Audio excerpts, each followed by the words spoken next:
Assalamualaikum warahmatullahi wabarakatuh.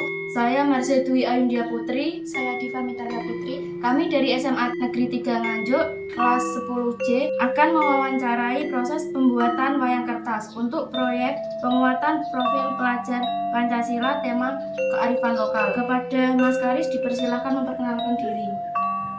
Kenalkan, nama saya Karis Putra Atmaja. Saya dulu alumni dari SMA 3 juga, dan saya sini sebagai pembuat wayang kertas. Ya baik, dari mana Mas Karis mendapatkan ide untuk membuat wayang dari kertas?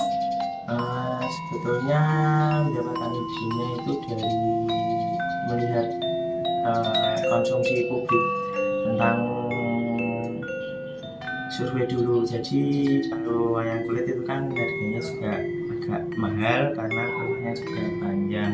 Selain itu juga bahan-bahannya itu kan juga mahal, dapatnya juga sekarang susah. Kalau nggak ke Solo atau Klaten itu susah mencarinya. Sejak kapan Mas Karis memulai usaha ini?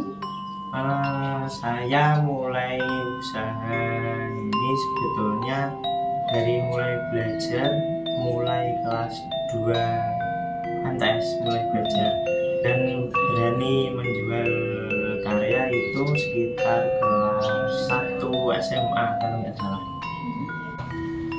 Apa saja jenis wayang yang bisa diproduksi? Kalau wayang yang saya produksi itu dari kulit. Ini contohnya ini dari kulit kerbau. Ini dari kerbau. Terus ini dari darulang tasmen, dan yang dari kertas dupleks. Terima kasih Mas Karis atas waktunya. Kami mohon bantuan untuk meliput pembuatan wayang kertas. Bisa saya bantu untuk pembuatannya. Sekian, wassalamualaikum warahmatullahi wabarakatuh. Tahap pembuatan lem. Setengah bungkus tepung tapioka diberi sedikit air lalu diaduk, kemudian diberi air lagi. Kali ini menggunakan air panas. Tahap perekatan. Kedua, kertas dupleks direkatkan dengan diberi lem yang telah dibuat. Membuat gradasi. Cat emulsi terdiri dari minyak dan air dicampurkan dengan warna pigmen merah, hijau, dan biru. Tahap jiplak.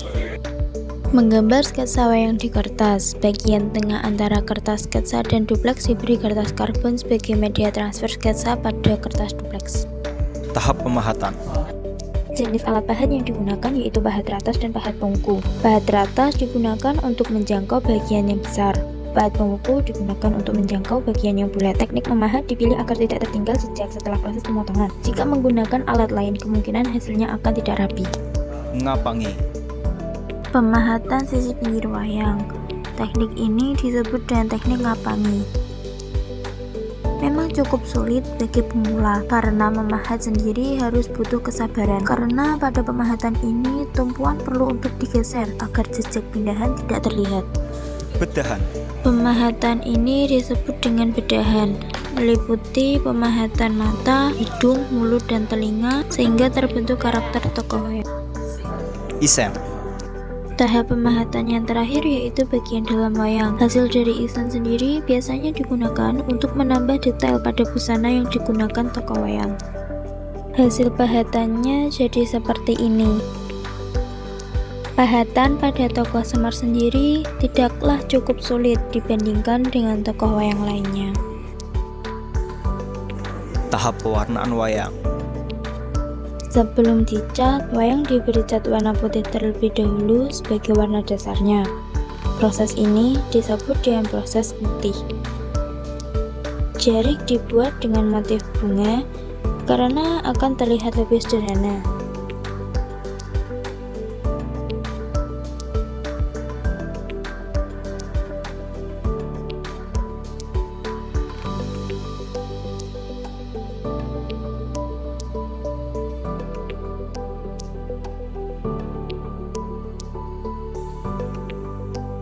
Pengecatan sampur menggunakan warna merah terang, dan bagian sabuk menggunakan gradiasi warna merah. Selanjutnya, pengecatan menggunakan gradiasi warna hijau. Gradiasi warna biru digunakan untuk mengecat pangkal sampur.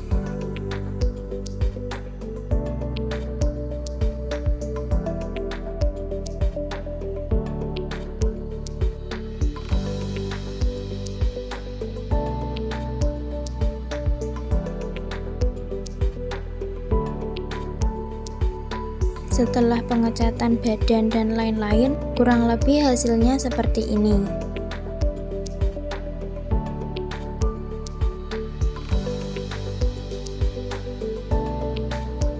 Memberi warna emas pada bagian jari, dilanjutkan memberi warna dan detail pada bagian wajah dan perhiasan untuk menentukan ekspresi tokoh dari wayang.